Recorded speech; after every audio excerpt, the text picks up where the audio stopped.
All right, so today we're going deep on something pretty heavy, actually. Yeah, definitely a sensitive topic. Definitely sensitive. You know those photo galleries? Right. Well, we got one from Al Jazeera, published just yesterday. More than 70 Palestinians killed in Israeli attacks on Gaza, it says. Wow. Yeah. So we're going to try to unpack the human cost here, just sticking to what we can see in these images. Okay, sounds good. I mean, it's important to remember that, these pictures are just one piece of a much bigger story. Right. I mean, the Israeli-Palestinian conflict has been going on for, like, I don't know how many decades. Forever, it seems like. Yeah.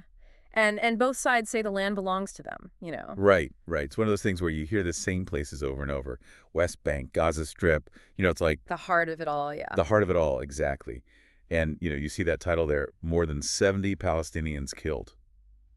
It's like, wow, that's a lot. Yeah, each photo is a person, right? Like a life lost. And behind each person, there's a family, a community, all affected. Yeah, Even if we don't know exactly what happened in this specific event, you look at the pictures and it's like, this is the reality of it. This is what conflict really means. yeah.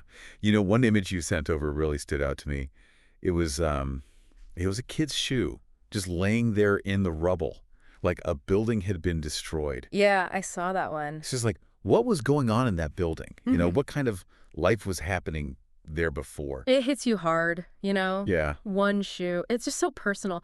Makes it like impossible to ignore that these were real people, real lives that were just shattered. right.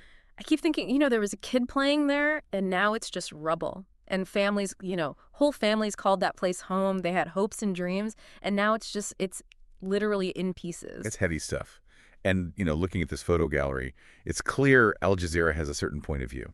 Right. Like, they're showing a lot of civilian casualties. They're zooming in on people grieving. Powerful stuff. It pulls at your heartstrings. Oh, for sure. That's like the whole point of photojournalism. It skips all the complicated political arguments and goes straight for the gut. You see the pain on people's faces, the destruction, and it's hard to look away from. It's like they're cutting through all the noise. They're like, yeah, look, this is what's happened. This is what this conflict really means. Exactly. They're showing you the real consequences, the human consequences of this thing. That just seems to go on and on. So I guess we've looked at this one event through the eyes of the people who lived through it, Hmm. Like, we've seen the impact it had on them. Yeah. But it leaves you thinking, doesn't it?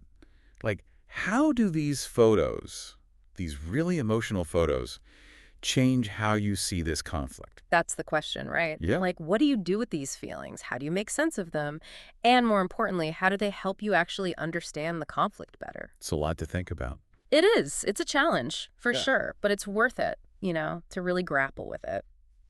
Well, thank you for going deep on this with me. Of course. It was tough, but really important. Yeah, I agree. Thanks for listening, everybody.